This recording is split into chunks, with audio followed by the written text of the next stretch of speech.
All right, guys, welcome back.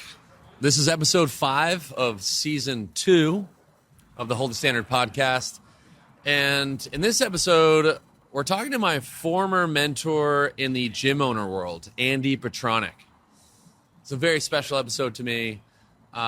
You'll hear Andy talk about his experience with Zen meditation, his reflection on challenging situations throughout his life. And I just want to add like a personal perspective here about Andy. I mean, there's so much to say about him. He's a very dear friend to me still to this day, because of how he shows up in the world. So what was true about Andy when I first met him is actually even more true to this day.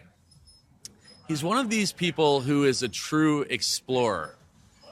And he has this rare ability to seek depth and mastery in craft while simultaneously not being defined by it. So like when he was younger, he was a musician, he played the trumpet, but also somehow like the least typical musician you've ever met. He was a Marine officer, but like you'd never know it. He's the least typical Marine you've ever met. And he owned those titles. Like he was legit, but they didn't own him. And that has stayed with me. As the kids would say, he didn't make it his whole personality. And so when I meet him in like the fitness world, everybody's making this their whole personality. So for you guys, highly passionate pursuits, like the ones you are going to hear about often on the Hold the Standard podcast, they often come with this common pitfall.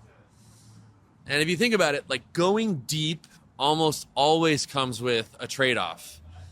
When you're in the nitty-gritty of a specific type of greatness, there's not a lot of time or real context to see like the forest for the trees, so to speak. You kind of get lost in the sauce. But Andy never did that. And chances are many of you that are listening right now are vulnerable to what we call in our developmental culture subjectivity. Okay, in some ways, we're all subject to our own reality in some way. And as a result, we're sort of affected by things that are outside of our awareness. They're in our blind spots. If you've heard me talk about this, you've heard me say this a lot.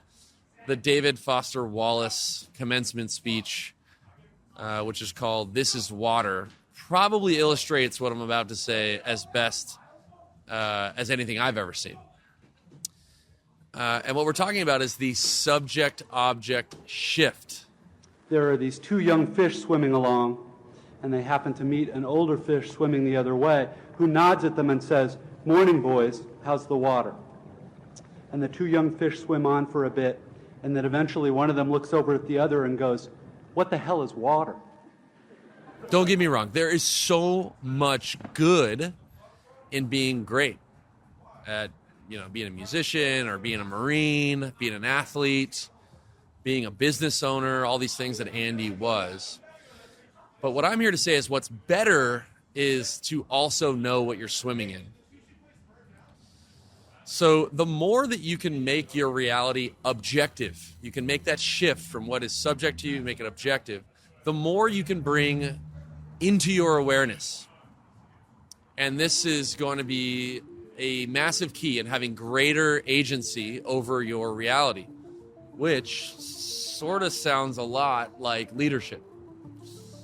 So obviously Andy's been super profound in my life. I really hope you enjoy this conversation with the one and only Andy Petranek.